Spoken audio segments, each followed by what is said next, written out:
I do a video like this that don't suck? So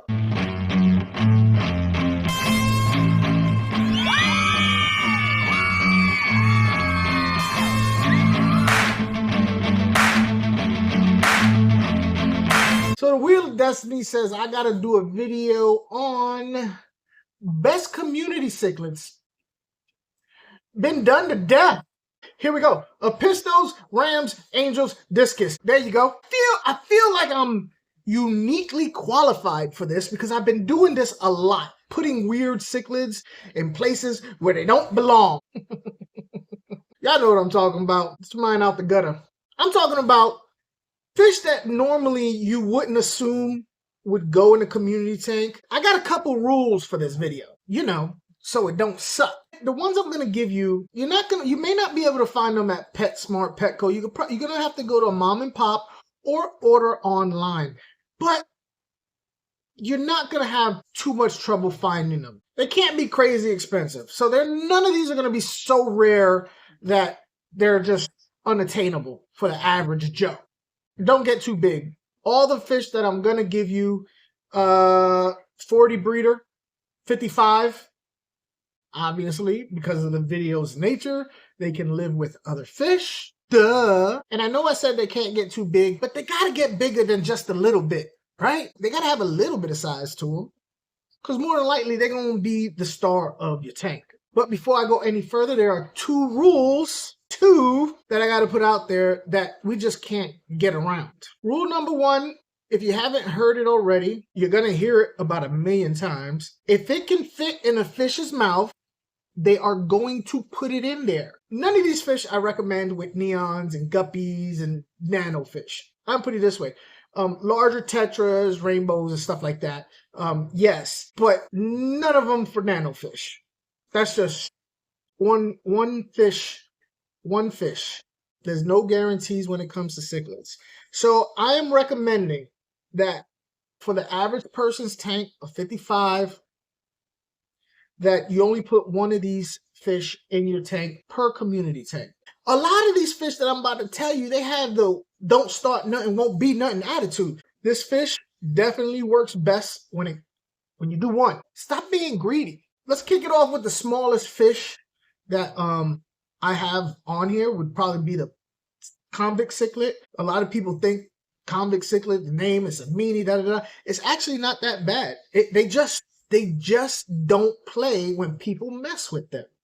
Okay? If you mess with a convict, he gonna mess back. And along with the Convict Cichlid, go ahead and throw the polar blue or that snowball white one in there. Those are fine too. You can put them in there.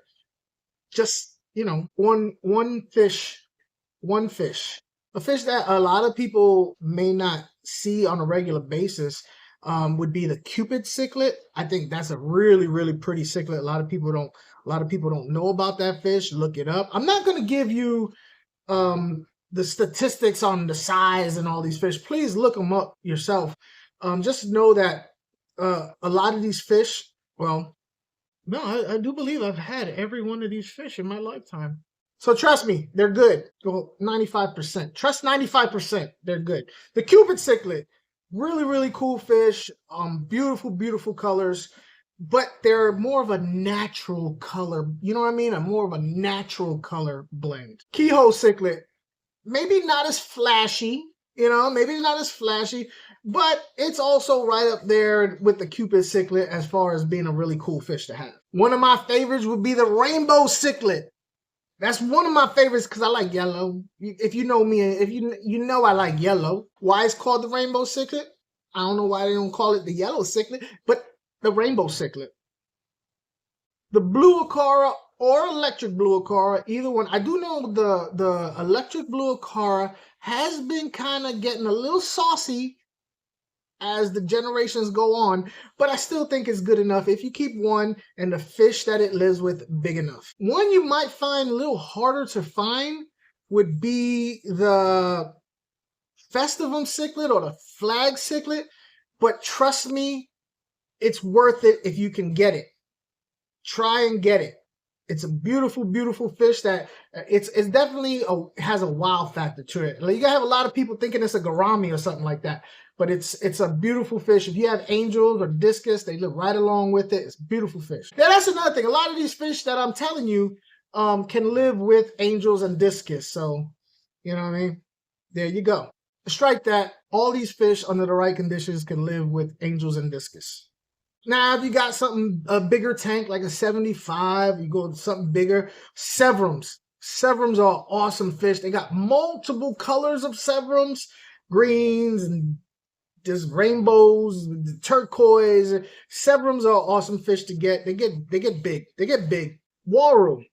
If you get yourself a Uaru, that might also be a difficult one to track down, but it's not like so difficult that it's impossible. You just might have to wait a little bit. Maybe get put on a waiting list or something, but you can get them. You can get them. Oh my God. I can't believe I forgot about the Topaz Cichlid. Yeah. That one. And of course, there's the Geophagus species. Here's the only thing there's one Geophagus that I wouldn't get, and that is the Brilliensis or the Pearl Geophagus. I don't know. I mean, proceed with caution with that one.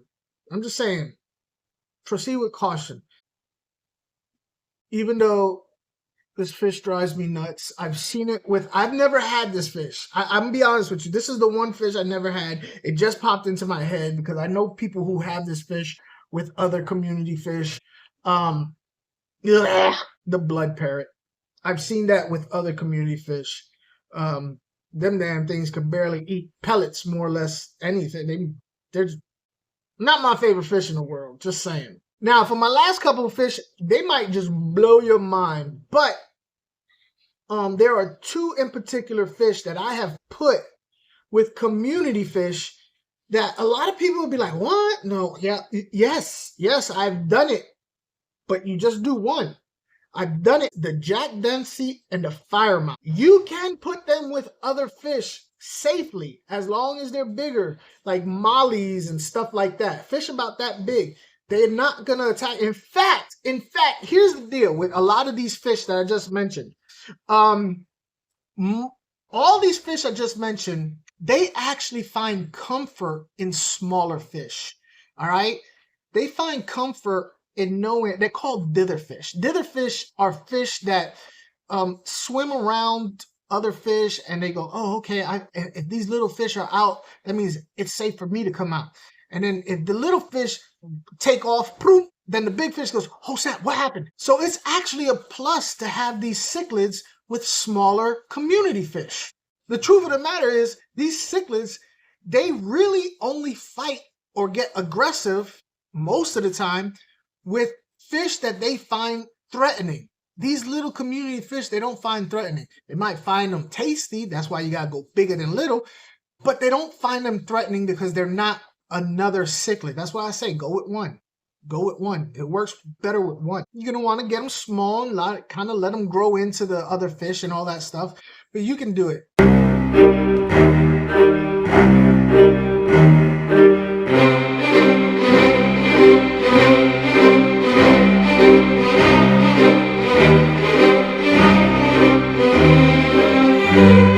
What do you think? Huh? Can you think of some other cichlids that would work good in a community tank? Put them in the comments below. If you enjoyed this video and it's your first time, please subscribe, hit the like and hype button. It helps me out. It's a small gesture on your part, but it does wonders for my channel. Here's a couple of other videos that you might find interesting. I appreciate you, and I thank you in advance.